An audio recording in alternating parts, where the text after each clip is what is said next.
but as we're working it through these turns here, it goes through very flat, feels firm, feels strong. I'll tell you what, this is a car, this Macan, forget about the variant. If you're gonna buy one car to have, and you really want to have some utility to be able to put the rear seats down, you know, throw all the stuff in the back, put your mountain bike back there, put a trailer hitch on this, but at the same time, especially if you get the spicy version, I think this might be the Swiss Army knife of vehicles. The rear wheel drive, what I will tell you is it doesn't feel underpowered to me. This 4S definitely feels spicier.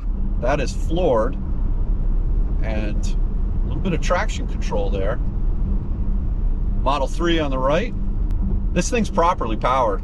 I can't even imagine what the turbo would feel like. I haven't driven the turbo. The difference between the rear wheel drive and this car is noticeable for sure. And you know what? It feels like a Porsche to me. It's not like you're a poser. This thing feels solid, put together, carved out of one block. I like it. Welcome to another episode of Out of Spec Reviews, where today I find myself somewhere in the middle of Germany. Believe it or not, I got the call the other day from Kyle that there's a special event going on in Stuttgart, and we are test driving for the first time two new variants of the Macan EV, both the rear wheel drive as well as the 4S. So many of you will know that they announced the rear wheel drive and the 4S a little while back, which is in addition to the Macan 4 EV as well as the turbo. But today is the first time that we get to drive both variants, the rear wheel drive Macan EV as well as the 4S. So happy to take you along on the ride. Let's get into it and drive these two new variants of the car in this beautiful, picturesque little town here somewhere on the countryside of Germany. So let's have some fun. All right, so let's talk about the new Macan. Some of you may be watching this video who haven't seen Kyle's deep dives into the electric Macan before. Check it out on this channel. But to summarize this model in a quick way, this is basically a new battery electric small crossover. It's built on the PPE, which is the Premium Platform Electric. PPE also underpins the Audi Q6 and the A6 as a joint development collaboration between Porsche and Audi. It's best known for its relatively high voltage architecture, NMC prismatic cells in the battery that allow 270 kilowatts peak DC charging into its 95 kilowatt hour usable battery pack, which is actually a total of 100 kilowatt hours. And it's also got a software architecture that allows for significant over-the-air updates. It's really a leap in technology. Now today I'm going to be checking out two new versions of this electric Macan, the entry level and also the Range King, which is the rear wheel drive. They just call it the Macan Electric, as well as the 4S, which is all-wheel drive, and it's positioned between the pre-existing 4, the base all-wheel drive model, and the spicy performance-oriented turbo variant. I'd like to introduce you to my new friend, Ben. Ben, can you tell me a little bit about you, yourself, your role at Porsche, and also what's going on here today? Yeah, my name is Ben. I'm spokesperson at Porsche for Macan and Cayenne. Yeah, we're here in Metzingen, just half an hour away from our headquarters in Stuttgart to present our new all-electric Macan models. So one hand the Macan, our entry-level model, the new one, and the 4S. The all-electric Macan had its debut beginning of 24. We introduced the Macan 4 and the Macan Turbo, our top of the line model. And today we're presenting the new entry-level model. It's the first Macan with only a rear-wheel drive. It's the lightest one. It's over 100 kilo lighter than the Macan 4 because obviously it has no engine on the front. That also means it's the most efficient Macan and the one with the highest range. In WLTP combined mode, it's up to 641 kilometers of range. Yeah, and that's mostly for people who are, where the most important thing is efficiency, range. Yeah, on the other hand, we have the 4S, as you can see, like here. It says it's in between the Macan 4 and the Macan Turbo. So on the one hand, of course, very powerful, but on the other hand, also very, very efficient and has a high day-to-day usability.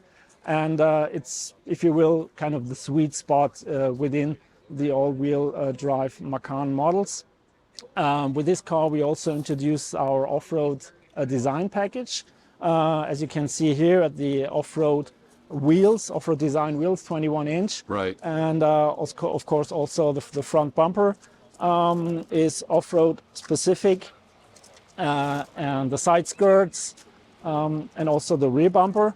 And you can have those in two different colors. So you can have it in Vesuvius gray, like it is here, or alternative in exterior color. Oh, so you can do it in body color if you want as well. Yes, Interesting. except the wheels, the off-road design wheels are always in Vesuvius gray. Oh, I see. Okay. But the rear bumper, the side skirts, and also the rail, the roof is Vesuvius gray or an exterior color. Understood. Great. Yeah, I like that.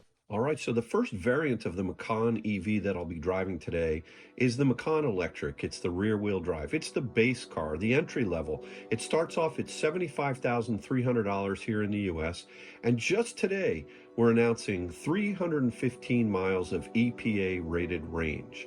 Now, this car has maximum power with launch control of 265 kilowatts, 355 horsepower. Maximum torque is 415. There is no inverter in the front. Obviously, there's no front motor, but in the rear, you've got a 480 amp inverter. Now, the US spec car comes with, it's fully loaded. Boy, I'll tell you what, they give you a 100 kilowatt hour battery gross, not, as we mentioned before, 95 kilowatt hours usable. You get the air suspension and the power moonroof. And so it comes really well equipped. Base wheels are 20-inch, and they're sort of the aero wheels. I don't think they look all that bad, but man, there are lots of different choices of wheels, and you can really go to town. Now, the max regen braking force of this base Macan Electric is 200 kilowatts. In all of the variants of the all-wheel drives, whether it's the 4, the 4S, or the electric turbo version of it, it's got 240 kilowatts of maximum regeneration in the braking force. So it has tremendous regen. It's just the way with which you deploy the regen is a little different. You got to touch the brake pedal. So let's get into driving the Macan Electric rear-wheel drive and see what this thing can do for us. Okay, so genuinely, this is the first time that I'm driving this car. This is the rear-wheel drive variant, and I've been a passenger in the car for about 45 minutes, and I've been able to get a little bit familiar with the vehicle, and so far my impressions are real good. Now, the four-wheel drive version of this, the base 4, is a little bit more power. Obviously, the rear-wheel drive doesn't have the front motor, and I was kind of concerned about it maybe not having enough pickup, just being the rear-wheel drive. But as a passenger, it's felt good. So let's go ahead and drive this thing. Forgive me if I'm not 100% familiar with everything that's going on. There is a different way to change the mode in this car. You can change it from right on the steering wheel. There's a little bit of a button that you can select, which is great. You can switch between normal, sport, and Sport Plus as well. So, and then we'll go ahead and put it in drive. I think I'm in drive. Let's see. And yeah, there we go. And so we're off. Like I mentioned, genuinely first time driving the Macan EV. Very excited about this. Now, did I make a wrong turn already? It's possible. Now turn right. Yes, I did. Okay. Sorry. This woman here, she's gonna get mad at me. How you doing? All right, so we're gonna turn, I think, right here. I don't know.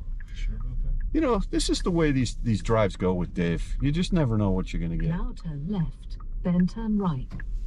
All right. Okay, and we're off. Little bit of a side detour there. Apologies. As I've been a passenger in this vehicle for the last 45 minutes or so, I felt this car has a very good feeling in terms of just smoothness. Now, all of the variants include an air suspension. There's 4 variants of this vehicle. You've got the rear-wheel drive, which is the base model. You've got the 4 the 4S and then the turbo. All right, so what's new is the EPA rating on the rear wheel drive, and it's come out at 315 EPA. And at an initial glance, my thought about that is it's not that much more than the 4, which gives you all-wheel drive at 308. So it's only 7 miles more range. Now there is a permanent magnet motor in the 4, and it's all the same front motor in the 4, the 4S, and the turbo. And I would have thought you'd have a lot more, pick up a lot more EPA, at least EPA rated range. My prediction is this car, when we do the test, the 70-mile-an-hour test, it's going to go a heck of a lot further. Porsche is always very conservative with their estimates, and I'm just a little bit shocked. The price point of this car is only $3,000 less than the 4, and when you think about that, you're getting all-wheel drive with the 4. With the rear-wheel drive, you're losing all-wheel drive, and I'm not sure why the pricing makes sense for this car. Having said that, we're here to drive it and give you my impressions. We'll let Porsche and the market figure out if the rear-wheel drive is the one that people buy. I can tell you that I just made a wrong turn. So, classic out of spec. Kyle, you'd be proud of me. Hold on, I'm gonna flip it around. All right, we're back on track now. Sorry for that little detour. I do want to just pull over here real fast, and I want to feel something. I want to come to a stop, and I like the way the car stopped. It didn't shake back and forth. And now I'm going to come off the brake. I've got hold, and I'm going to give it a little bit of acceleration, and let's see how smooth this is. It's pretty smooth. That's good. So there's no cogging that I'm feeling in there, which is good. One interesting thing about the Porsche design, now this is a shared platform. This PPE platform is shared with Audi. And so what happens is the mothership gives the platform to Audi engineers, they give it to the Porsche engineers, and then they do their own things. And a couple of design choices that the Porsche engineers have made, that if you're a buyer of the Macan EV, you're going to live with it. There's no one pedal driving, and here on the car, whereas the Audi there is. Now this is going to be an interesting little road here. Beautiful little windy road here. I'm going to take it nice and easy. I know that when my driving partner was getting on it earlier on a side road, because he's a better driver than I am, he was pushing the car and the nannies were coming in. I'm not going to do it. At least I don't think I am. Look at this road. Wow, this is cool. Yeah, you can feel a little bit of chirp there, but in any event, some of the design choices I think are interesting that Porsche has made with not having the one pedal driving. The other thing is you can get available on all 4 variants in this car, including the rear wheel drive and the 4S, is rear steer. And what's interesting about the rear steer option is, in order to put the mechanics of all the devices that are needed in order to do rear steer, Porsche actually had to move the motor behind the rear axle, so kind of giving it that 911 effect. Whereas if you look at the way that the Audi engineers on the Q6 put the motor, it's sitting either right on top of the rear axle or a little bit in front. And so the weight distribution on this car, at least for the 4 and the turbo, is 5248, I believe. This car weighs, the rear-wheel drive variant, we're going to be driving the 4S a little bit later, but the rear-wheel drive variant is about 250 pounds lighter than the 4S because of the front motor. So I don't believe that's enough to throw off the rounding in terms of the performance or the weight distribution between the rear and the front. So very nicely balanced, a little bit skewed to the rear, which I think as enthusiasts we like. What's also interesting about this variant, as we're going down the road here, just it floats. It really feels so smooth with the suspension, and I'm in the normal setting here. There are ways to dial up the firmness, and earlier today we were playing around with that, and you really feel a difference between the settings of these cars. The suspension, it gets really firm. But I'm just going to be taking it easy here for a moment in the normal setting. But what's great about even the rear-wheel drive is it comes with the 100 kilowatt-hour battery pack. Net sort of, you know, that's the gross size. What you're actually able to use is 95 kilowatt hours worth of the pack, but it's no different. Now I've got this lane keep assist on, and it was a relatively tight road, as you just saw there, and it kept me off. Is a little bit of a dip off the road there, and it did a good job. I generally don't like lane keep assist because it generally pops you over a little abruptly. This felt like it was pushing me, but doing it in a way that was nice and smooth, which I like. And I generally turn lane keep assist off. So that's just a small commentary interactively as that was happening, as that, whatever that was, that Jetta back there. But in addition to having the same size battery pack in this rear-wheel drive, you also get the air suspension, and you get this nice glass roof that opens. So they have not skimped on the features that you get with this vehicle. So that I'm really quite pleased with. All right, so as the sunroof closes, or do you call that a moonroof? I'm not sure which, but that is a really nice feature. Just at speed, I wasn't getting any buffeting, and the wind wasn't messing up my beautiful hair. So I like this feature of being able to open that roof a lot, and I think that's a nice added touch. Once it's closed, I don't really hear any noise coming from it at all. As a matter of fact, the wind noise in this car is, I keep calling it a car. Is this a car, or is it an SUV? Is it a crossover? What is it? I'm not really sure, but there's a lot of, this thing is quiet. I know that the insulation and the solidness of this vehicle is all there. It looks like we're going to get into some windy roads here, so I think I want to turn up the dial here and go to Sport Plus just to feel the firmness. Now, when I put it into Sport Plus, one of the things I want to see is, does that also change the mode for, well, let me just drive this here. Coming around. I feel like the suspension is firmed up. I'm getting a little bit of bumpiness. Not extraordinary, but I'm definitely feeling a much firmer ride, which is nice.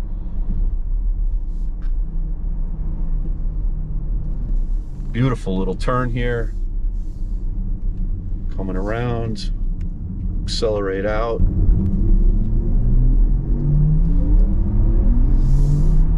Well, I'll tell you what, that went pretty good. Punched it right on. Regen is not super strong. The recuperation of this vehicle, again, it will not bring it to a complete stop, but it's not overly aggressive. I don't see any settings in the menus to be able to have additional changing about, do you want low, medium, high regen? So it's got a certain feel, and that's what you get. It's possible that depending on normal sport or Sport Plus mode, there may be ways with which the car itself is actually adjusting how much regen you're getting. But as we're working it through these turns here, it goes through very flat, feels firm, feels strong. I'll tell you what, this is a car, this Macan, forget about the variant.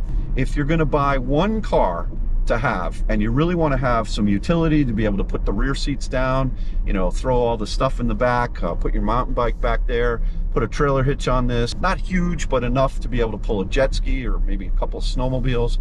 I think that that's a great utility, but at the same time, especially if you get the spicy version, I think this might be the Swiss Army knife of vehicles. Now again, if you can bifurcate and have your sports car, and you can have your Yukon Denali or your Escalade or whatever it is, maybe you're going to stay Rivian R1S or whatever you want to get, the Model X, yeah, go ahead and do it. But if you're going to be buying one vehicle, and the Macan might be that one, let's spend some more time with it and get to know it. All right, so one nice feature of this car, you've got this ambient lighting that's integrated throughout the doors as well as the dash. It rides all the way across. And as we've been driving this car, it'll light up if there's, let's say, a car that you're about to maybe collide with or what have you.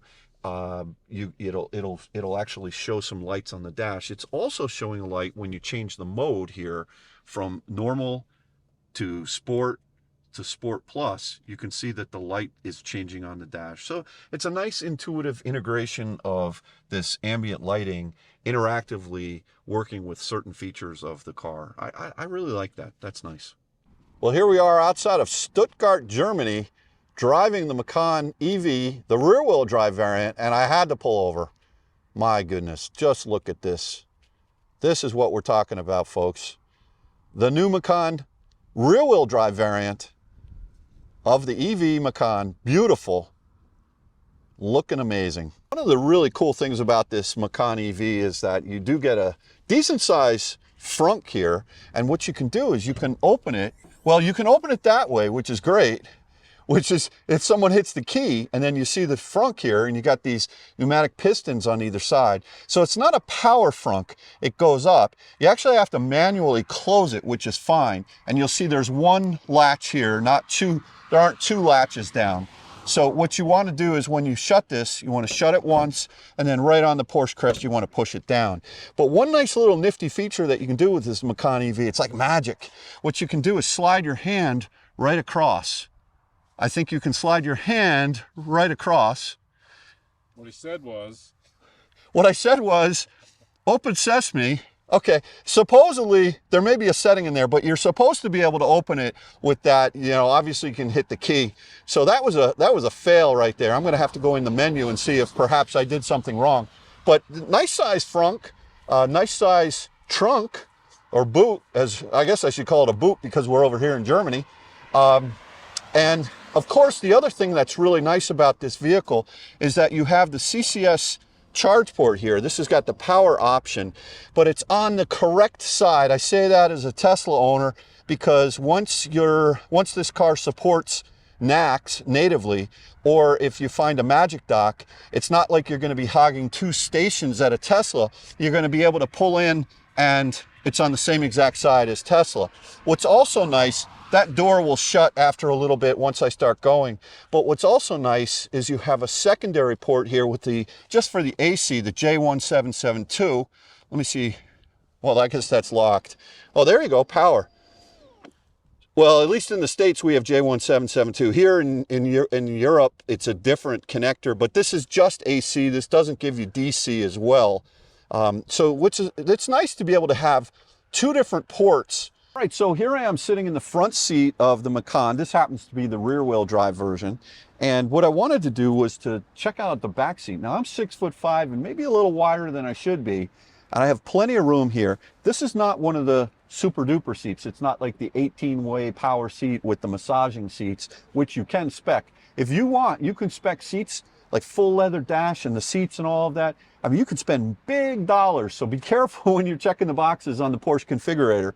But so I'm super comfortable right here with respect to where I'm seating. Now I'm going to go into the back and I'm going to see if I fit. First time genuinely doing this. Let's see. Little tight getting in there, but I am in here and my head is hitting the roof a little bit, but if I slide my butt forward just a bit, I could definitely go, I would say 100 miles, maybe not 101 miles, but 100 miles on this, with this like this. But again, keep in mind, I'm a big guy. And, you know, look, there's definitely room for 5, 2 in the back and 1 unlucky person in the back, perhaps, in the center. But you can definitely fit 4 adults in here. I will say this, my wife Kathy has owned 2 of the Porsche Macan ICE vehicles, both a Macan S and a regular Macan, and there's definitely noticeably more room in the back seat. There's no way I would have been able to fit in the back seat of the regular gas-powered Macan, and I can in this car. So that's a big, big plus. All right, so I'm going to pull out. What a castle. Oh my goodness. We're definitely, as I mentioned before, we're not on Long Island here. Seatbelt.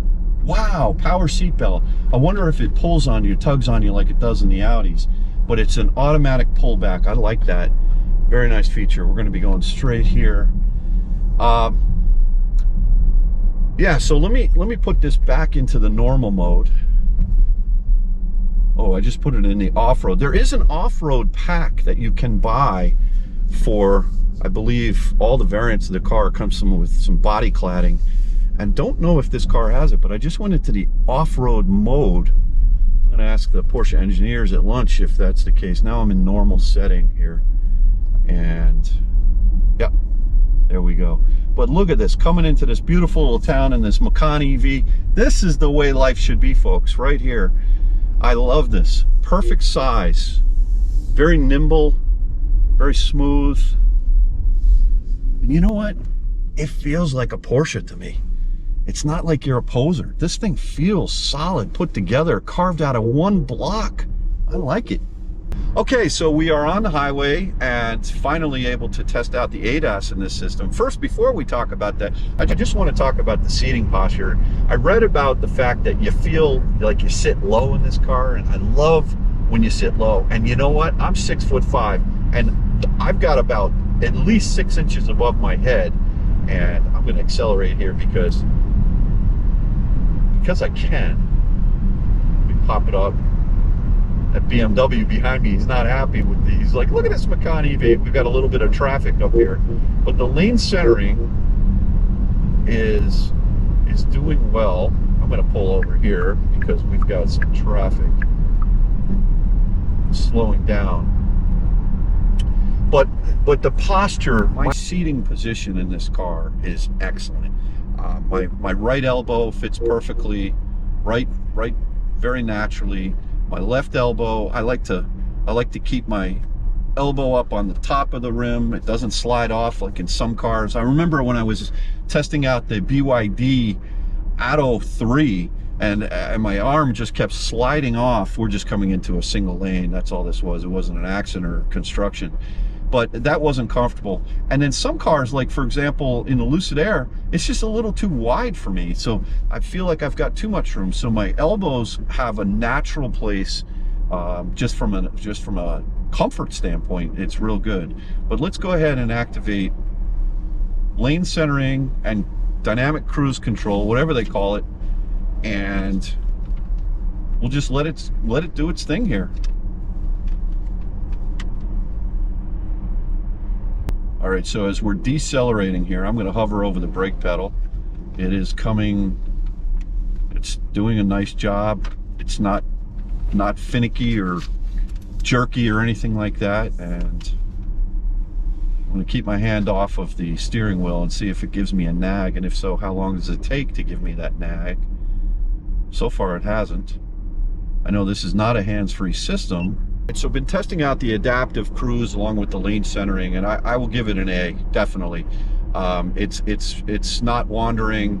It did get a little bit lost at one intersection just back there, which I would have said was a smart thing for it to get lost. And it did an interesting thing. It gave me an amber picture of an amber steering wheel with hands on it, and then about 2 seconds later it said, please take over steering, and then you lost the actual steering. Too many times in too many cars they don't do that, and I like this implementation of it. Too many times you'll have that green steering wheel when it's doing lane centering, and then the green steering wheel will be gone, and you won't really realize that you're not doing lane centering anymore. And then a turn will come up and you'll almost go off the road, and the lane keep will push you back or something like that. And so here, as I'm engaged in active in the auto dynamic steering plus adaptive cruise, I just came to a complete stop and it started up again. Now it's telling me to take over steering right there. That's the nag. I like that. It's not too often, at least so far. We're in a little bit more of a town setting right now. But Porsche, I like that implementation. Give me a little bit of a warning that I'm going to lose the steering, and then go ahead and take it away when it's necessary. I like that. Nice job. All right, so what I want to check out now is whether or not this car actually does lane changing. I genuinely don't know. So here we are, putting on the lane, turn signal. Oh, looky here, we've got lane changing. No? Maybe not. Hold on. All right, let me try that again. I'm in lane centering. I'm gonna put my turn signal on. Okay, no, that was just me steering. That was bad. Okay, So lane centering doesn't work, but when I turn off, all right, let's check out lane changing and see if we have it. We're now adaptive cruise and using lane centering. I put on the turn signal and it does nothing. Okay, so I take the lane myself, I turn off the turn signal, and let's see if it recaptures. And it did, it recaptured. So it's very similar to, let's say, HDA1 in the Hyundai Genesis Kia line. I'm doing about 100 km per hour on a highway. And as I back off on the on the accelerator going downhill, the car just coasts. There's very little regen. So what I want to test here is if there is a difference when I switch from the drive mode from normal to sport when I'm off the accelerator. Let me do that one more time. I feel no difference. Now let me turn the dial one more to the right and see if there's any difference for Sport Plus. We're still coasting. And I'm kind of looking for like a downshift, especially if I were if there were traffic in front of me. You see that radar? There was a camera right over there. So what I'll be very curious to see when we take out the 4S in a little while, because we're also going to be driving the 4S today, and I want to be able to provide feedback to all of you about the differences. And what I'm thinking is that having the extra motor up front is definitely going to give me more regen. I hope it does. This is not enough regen for me. As a matter of fact, with the difference in price between the rear-wheel drive and the 4, and I think if there's more regen on the 4, that alone would be enough for me to justify. Maybe I'm just used to it. The average Macan ICE driver will probably not pick up on this, but if you're cross shopping, you're in an Ioniq 5 today, you're in a GV60 today, you're in a Model Y today, and you're looking about, you know, going into one of these Macan EVs, I think you're going to have a potential problem with no one pedal driving and not quite enough regen. The good news is that these cars can be software updated over the air, and what I'm hoping is that if the demand is there for one pedal driving, as an example, or more regen, then maybe they can give it to us. They may not be able to give it to us though with the rear wheel drive variant, just because you've only got one motor in the back. So we're gonna have to see. So stay tuned for that. I want to definitely check out the regen on the 4S later today. All right, well, we're coming to the end of this drive here with the rear wheel drive. We're following another Macan in the ice gray metallic, but let's see where we're going. Motor World manufacturer. That's interesting. All right. Oh, and look at this. Here we are, pulling in. Oh yeah, this is a beautiful parking lot, my friends. Yeah, okay, so this is the Macan rear-wheel drive that I've been driving up till just now. Here we are at the lunch of this beautiful event being hosted by Porsche. But one interesting thing is that, you know, as smooth as this car is with the air suspension, this has the 22-inch wheels, and that's an upcharge. If you really just want to get the base spec, then it'll come standard with 20-inch wheels. So even with the 20-inch wheels, you're going to have an even smoother ride than you would. One other point I wanted to make is that I would have thought maybe the car would have soft closing doors, but you don't have it. You have to actually shut the door yourself. I mean, no big deal, but you know, and then, you know, when you take a look at the top of this roof right here, you'll notice this car is not spec'd with roof rails. And what I would say is that in the lighter color trims, I personally I would recommend, it's not a big option from a cost standpoint, but you can see this ice gray metallic over here, you know, it's spec'd out with the roof rails, and I think that just looks so much better than not having the roof rails. That's a personal taste, but in a darker color trim, when we look at the different lineup of vehicles here, you can see on this dark green color, the roof rails, you know, they definitely stand out even on that darker color car. Oh boy, this is This is the color right here. Boy, I'll tell you what, that doesn't look bad. I think this is what they call Provence, and no roof rails on that. And you know, when we first saw this, I thought it was purple. I saw it at the New York Car Show, but out in this light here in the daylight, it doesn't look as bad. I'm not sure I would buy it, but you know, that's a beautiful color. I mean, I would definitely say go see this color in person in the daylight before you say no to it. Really nice.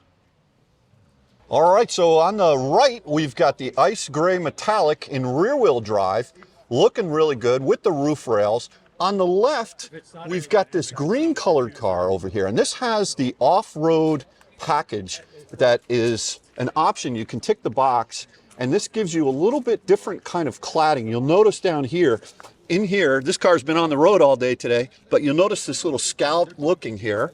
And then you'll also notice that this front diffuser or the spoiler, the distance between here and here is actually much shorter as opposed to the standard where it's a much larger lip that you can see right here. And the net benefit of that is you've got a much greater increase in angle of approach angle with this off-road pack.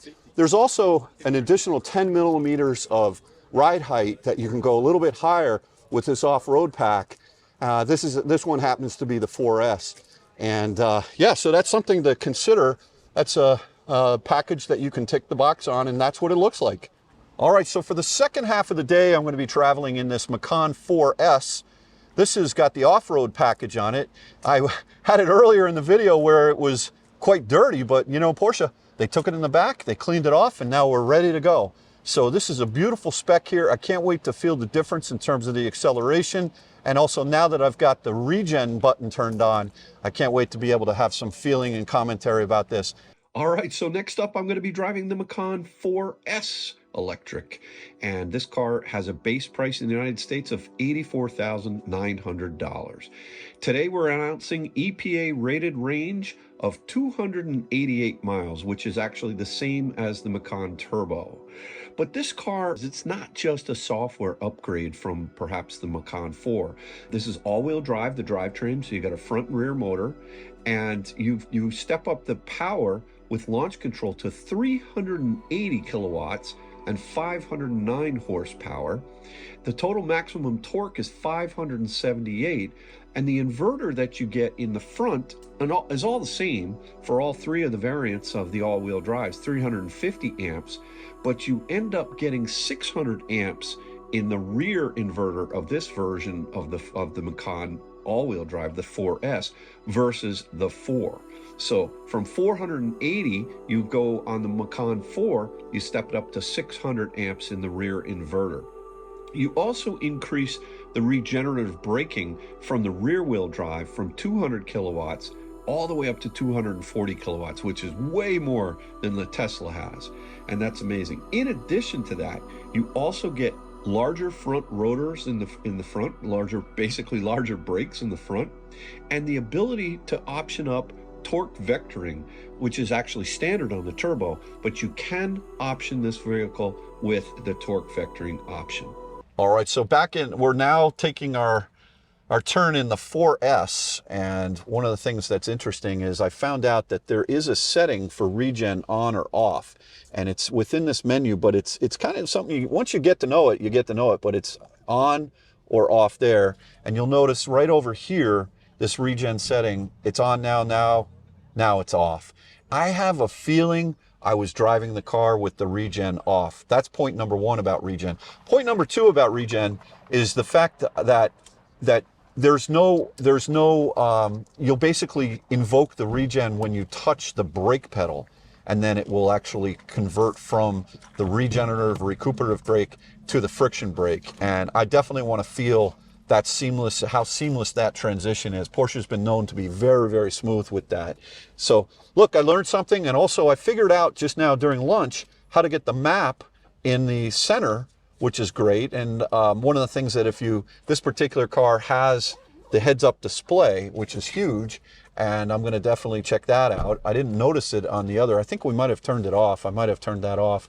So I want to do that. In any event, it's time to hit the road in the Macan 4S. All right, so one of the benefits of the all-wheel drive version of the Macan, this happens to be the Macan 4S, is you can take it off-road. Just went off-road here onto under this beautiful apple tree, and you can see we've got the Macan 4S here, and it is absolutely much quicker than the 4. I'm not sure that you need to go much quicker than the 4. It's not as if the 4, or the rear-wheel drive, I should say. It felt properly powered, but this definitely, when you get into it and give it the beans, it's definitely got more juice, that's for sure. So we've gotten this, this Macan 4S with a little bit of mud on the tires, which is what it's designed for. So sorry about that, Porsche, but you designed an all-wheel drive vehicle, and we decided we're going to use it.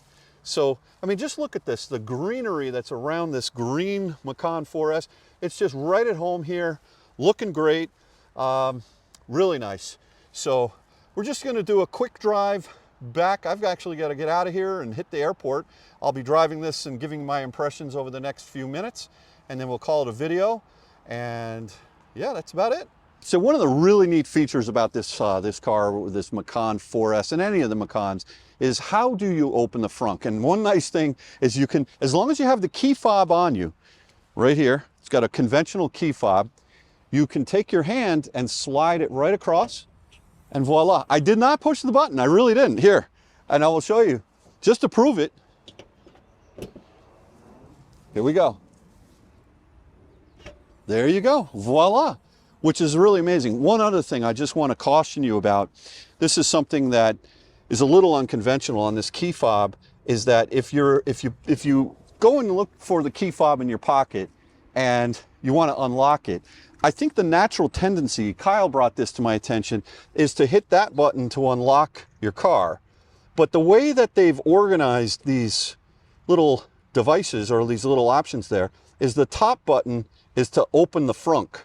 And we at Out of Spec predict many people who buy Macan 4s or Macan EVs, they're going to end up trying to unlock their car, and they're going to open the frunk. Let's see what happens. All right, just in case you're wondering whether or not this Macan EV 4S can go off-road, the answer is yes, it can. We hit a little bit of mud over here, and I'm going to go on the high side of the mud over here because Porsche was very nice to let us drive their car. I don't want to get it muddy, not that muddy.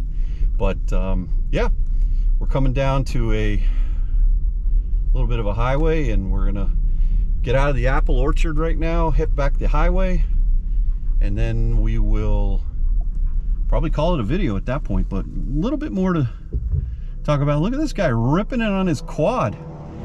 Wow, okay. All right, so as we get on the on-ramp to the highway, can feel the acceleration in this vehicle, definitely so smooth. And the heads-up display, which is amazing in this car, just a huge heads-up display. It's got a little triangle with an exclamation point, like a hazard, showing me I was too close to that Hyundai Santa Fe. And you know what? This car was not wrong. I was a little too close. But yeah, this heads-up display, I kind of like it. I think it's definitely worth ticking the box on that. You can always turn it off if you don't like it, but especially with navigation, it's been giving me some very good data points as far as the arrows, the way they turn right. It's got 3 hours. As you're turning right, it shows you exactly where you need to be in the road. It's truly augmented reality, which is merging the digital world with the real world of what you see. I think it's an excellent implementation, and I think that that if you're going to spec a car, you might want to think about getting that. All right, so let's go ahead. That is floored, and a little bit of traction control there. Model 3 on the right. This thing's properly powered. I can't even imagine what the turbo would feel like. I haven't driven the turbo. The difference between the rear-wheel drive and this car is noticeable for sure. In 2 kilometers, exit towards London. All right, I'm going to be getting off in a couple of kilometers here. And what I would say is that what's remarkable also from a price point standpoint is how much you do get with that rear-wheel drive. or the 4. Again, the 100 kilowatt hour battery pack. In the US spec, you get this moonroof that's power open. You get the air suspension. It's really just a matter of efficiency and how much further you want to go as far as range. But, you know, they are very close in terms of their drivability. Here I can see in the navigation, it's very clear. There's 3 lanes. It's telling me exactly where to get off, 1 kilometer. Yeah, I like this. Really nice. All right, so just wrapping it up here from Stuttgart, Germany, right here at the Movenpick Hotel by the airport, which is a great location. I want to thank Porsche for the invite for the Out of Spec team to come out here to really do the first drive, first impressions of both the Macan EV rear-wheel drive and the 4S variants. So in the overall lineup, what we have now is we've got the rear-wheel drive, we've got the 4, the 4S, and the turbo variants. And what's amazing is how much options, how much optionality Porsche gives you in terms of things like, do you want to have what color you want, what kind of seats do you want massaging seats? It's just crazy how you can option these cars. But what's really great, at least for the US variants, the fact that the air suspension, the glass roof, and the battery pack, that's all the same. It doesn't matter which version you get, whether it's the rear-wheel drive all the way up to the turbo. The only difference is really efficiency and also speed. So, you know, look, the rear-wheel drive, what I will tell you is it doesn't feel underpowered to me. This 4S definitely feels spicier. I can't even imagine. I didn't get a chance to drive the turbo, but I'll tell you what, if you have the money, go for the turbo, because you're not losing anything, you're only gaining a lot of smiles. So once again, thanks everyone for watching another episode of Out of Spec Reviews, and thank you Porsche for having us out here to Stuttgart, Germany. Thumbs up on this Macan EV. I like it.